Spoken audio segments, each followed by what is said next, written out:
What's up, guys? Welcome back to my personal finance channel. My name is Kyle DePepe, and I really just like anything finance. So yeah, mainly what I've been talking about on this channel is a lot of options and stock stuff. That obviously touches on like index funds, things like crypto index funds, more specifically like Bitwise, ETHE, the Ethereum Grayscale Trust, talking about sort of premiums and things there. But today I'm going to talk about SPACs.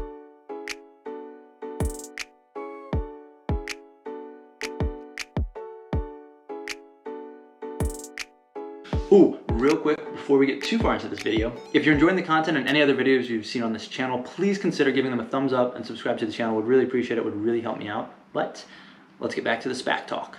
They are special purpose acquisition companies.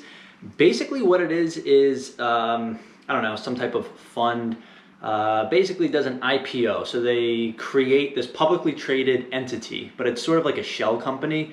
And usually there's just some amount of money, like 500 million, $1 billion, that's capital raised. It's the shell company that trades. Usually they trade around $10. And the purpose of them is that you can take a private company public without actually going through a formal IPO process. So instead of like a private company applying with like the SEC, submitting forms, revenue, that stuff, what happens is there's a reverse merge that takes place between a private company and then this shell or SPAC. Is what they're referred to as. And when this happens, it allows a private company to go public in a, I guess, more simple manner, if you want to even call it that. But the point is, these SPACs are usually run by, you know, certain well-known fund money managers, whatever you want to call them. And one person that I really like in this industry is Chamath. If you don't know who he is, definitely go check him out. Lots of very interesting interviews as to how he views the world, his upbringing, how he came to be where he is, his background. I love all of it. I love what he has to say, and I love investments that he's made. Mainly Tesla, which I've also invested in, and Bitcoin as schmuck insurance, which I have also invested in. So I like what he's done, and because of that, he has a couple SPACs. Now, one today was on CNBC.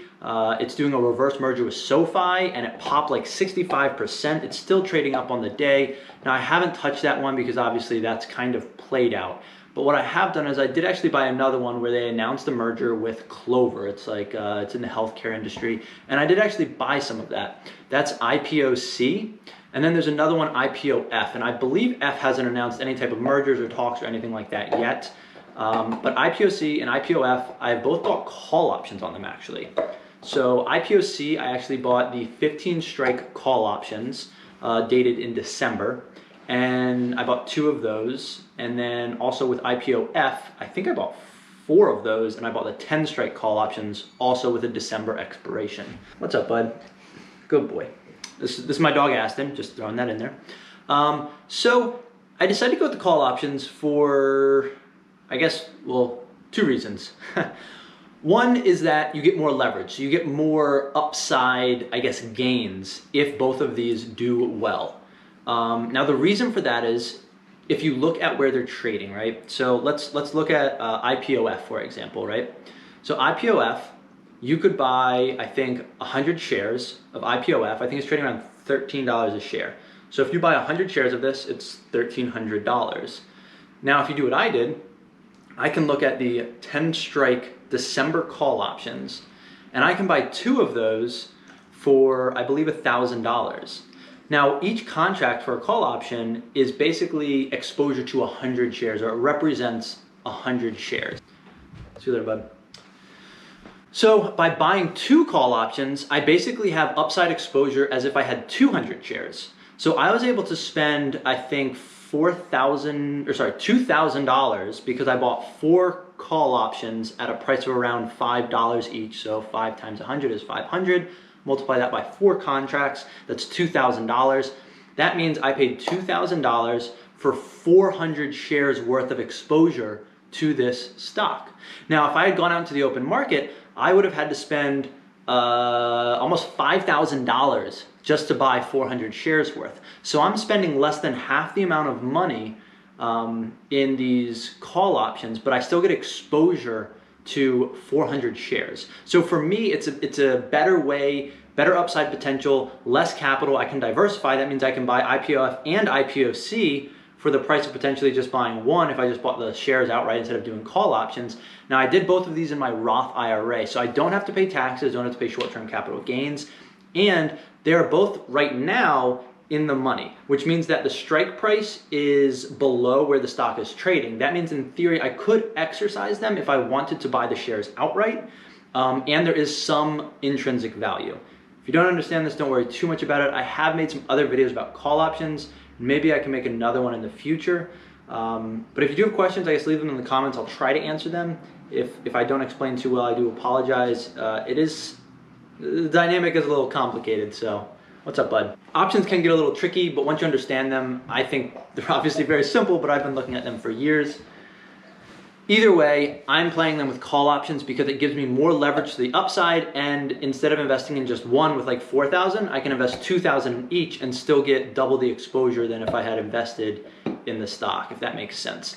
So I've decided to take that approach. I put on those positions in my Roth IRA. I put them on today, even though they were trading up 10%.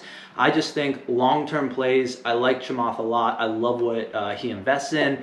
And being in charge of these SPACs and sort of the reverse mergers and the companies that they might reverse merge with, and Clover, seeing as how they've already announced that one with IPOC, I like this investment long term. I think it's good risk reward. And at the end of the day, I still take on this investment with the mindset if I could lose 100% of my money in these options, or I'm expecting at least to double or triple my money going forward.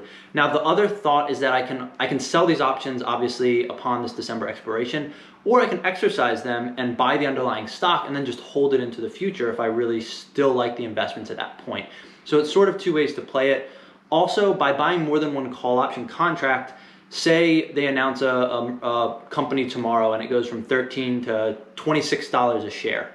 I just say that because that means it doubled. I can sell one of my options contracts for probably around 100% gain, which means I've recouped my investment in the two options contracts by selling one, and I can just hold the other one as a long-term investment, see how it does, and it's house money. I don't have to think about it. So that's how I like to play a lot of these things. Obviously, you can just go out and buy IPOF and IPOC, just the equity itself. You don't have to play it with options, and I still think it would be a fantastic investment.